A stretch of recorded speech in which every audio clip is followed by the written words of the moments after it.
DNA polymerase 3 hollow enzyme அப்படின்னா என்னன்னு நம்ம பார்ப்போம். இதுக்கு முன்னாடி வீடியோஸ்ல நம்ம பார்த்தோம் இந்த ஹோலோ என்சைம் உடைய இரண்டு பார்ட், அதாவது டிஎன்ஏ கிளாம்ப் லோடர் அப்படின்னா என்னன்றது டீப்பா பார்த்தோம் நம்ம. ஸோ இதையெல்லாம் சேர்ந்து பாலிமரேஸ் ஆல்ஃபா எப்சிலான் தீட்டா காம்ப்ளெக்ஸோட சேர்ந்து இருக்கிறது தான் நம்ம பாலிமரேஸ் 3 ஹோலோ என்சைம் அப்படின்னு சொல்றோம். ஸோ இப்போ இந்த பாலிமரேஸ் 3 ஹோலோ என்சைம் உடைய ஃபங்க்ஷன் என்ன, எப்படி இது ரெப்ளிகேஷன்ல ஃபங்க்ஷன் ஆகுது அப்படின்றத நம்ம பார்ப்போம். இந்த சேனல்ல ரெப்ளிகேஷன் அப்படின்ற பிளேலிஸ்ட்ல நீங்க போய் செக் பண்ணீங்கன்னா இது ஒவ்வொரு புரோட்டீன் என்சைம்ஸ் பத்தின டீடைல் வீடியோ பார்க்க முடியும். ஸோ இதுல நம்ம ஃபர்ஸ்ட் பார்த்தது வந்து ஹெலிகேஸ் ஆன டிஎன்ஏ பி. ஸோ இந்த ஹெலிகேஸ் ரெப்ளிகேஷன்ல எப்படி வந்து நம்மளுக்கு இந்த ரெப்ளிகேஷன் ஆரிஜின்ல இந்த டிஎன்ஏ உடைய பிளவை ஏற்படுத்துது அப்படின்றத பார்த்தோம். ஸோ ஒன்ஸ் ஹெலிகேஸ் வந்து இந்த டிஎன்ஏ டபுள் ஸ்ட்ராண்டோடைய செப்பரேஷன் ஏற்பட்டதுக்கு அப்புறமா இந்த சிங்கிள் ஸ்ட்ராண்ட் டிஎன்ஏ கூட பைண்ட் ஆகிறது தான் நம்மளுடைய இந்த பாலிமரேஸ் காம்ப்ளெக்ஸ். ஸோ இந்த காம்ப்ளெக்ஸ்ல முன்னாடி வந்து பைண்ட் ஆகக்கூடியது எது எது அப்படின்னு நம்ம பார்த்தோம் அப்படின்னா இந்த டவ் ஆர் காமா காம்ப்ளெக்ஸ். இந்த டவ் ஆர் காமா காம்ப்ளெக்ஸ் தான் வந்து இந்த பீட்டா கிளாம்பை இந்த டிஎன்ஏ ஸ்ட்ராண்டோட வந்து பொருத்தக்கூடியதா இருக்கு. ஓப்பனா இருக்கக்கூடிய பீட்டா கிளாம்ப் இந்த டவ் புரோட்டீன்னால அதை வந்து கிளாம்ப் லோடர் அப்படின்னு சொல்றோம். இந்த கிளாம்ப் லோடர் மூலியமா வந்து இந்த டிஎன்ஏ ஸ்ட்ராண்டை வந்து லாக் பண்ணிக்க கூடியதா இருக்கு.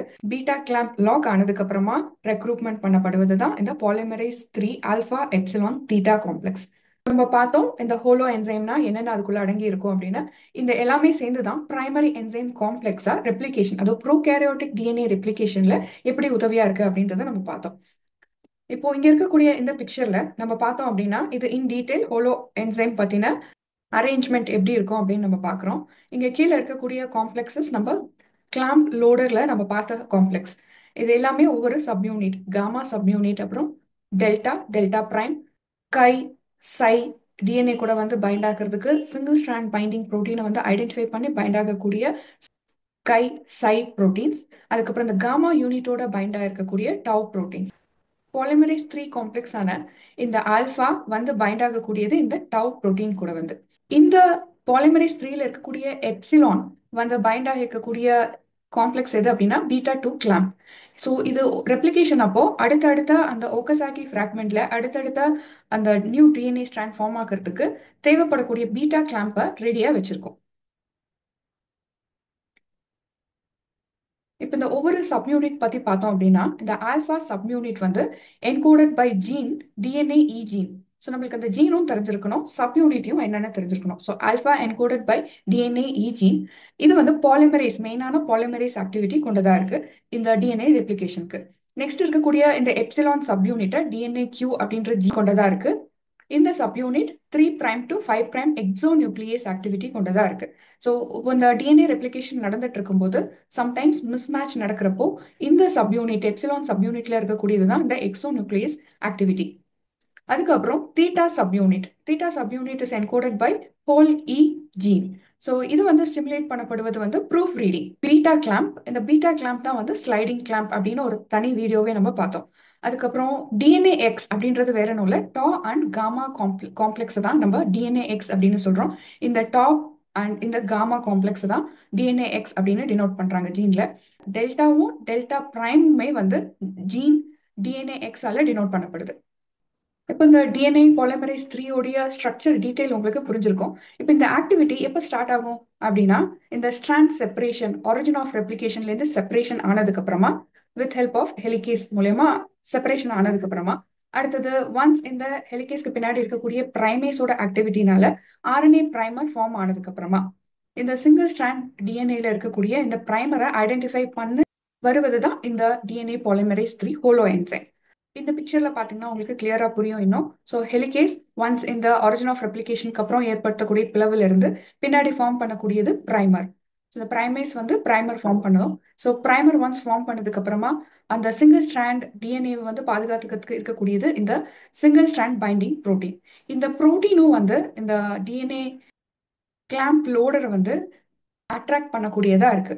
ஸோ ஒன்ஸ் இந்த கிளாம்ப் லோடர் வந்து இந்த பீட்டா கிளாம்பை வந்து சிங்கிள் ஸ்ட்ராண்ட் டிஎன்ஏ கூட பைண்ட் பண்ணதுக்கு அப்புறமா ரெக்ரூட்மெண்ட் பண்ணப்படுவது தான் பாலிமரேஸ் 3 என்சைம். இந்த பாலிமரேஸ் 3 ஹோலோ என்சைம் பார்த்தீங்க அப்படின்னா இந்த கிளாம்ப் லோடர் முக்கியமான பிளே கொண்டதா இருக்கு. இப்போ இந்த கிளாம்ப் லோடர் ரெடியா பாலிமரேஸையும் 2 டவ் புரோட்டீன்ல ரெடியா வச்சிருக்கோம். ஸோ ஒரு சில பேப்பர்ஸ் என்ன சொல்றாங்க அப்படின்னா இன்னொரு டாப் ப்ரோட்டீன்ல இந்த ஹெலிகேஸ் அட்டாச் ஆயிருக்கும் அப்படின்னு சொல்றாங்க. ஸோ இந்த ஹெலிகேஸும் அட்டாச் ஆயிருக்கும். அதே டைம்ல நம்மளுக்கு நெக்ஸ்ட் இந்த ஒக்கசாக்கி மெயினான இந்த ஒக்கசாக்கி ஃப்ராக்மெண்ட்ல ஏற்படக்கூடிய இந்த நியூ பாலிமர் ஆகக்கூடிய ஸ்ட்ராண்ட் டிஎன்ஏ ஸ்ட்ராண்டை உருவாக்குறதுக்கு ரெடியா அடுத்தடுத்த பாலிமரை கொண்டு வந்து சேர்க்கறதும் இந்த கிளாம்பை ஃபர்ஸ்ட் கொண்டு வந்து சேர்க்கறதும் இந்த கிளாம்ப் லோடருடைய முக்கியமான பங்கா இருக்கு.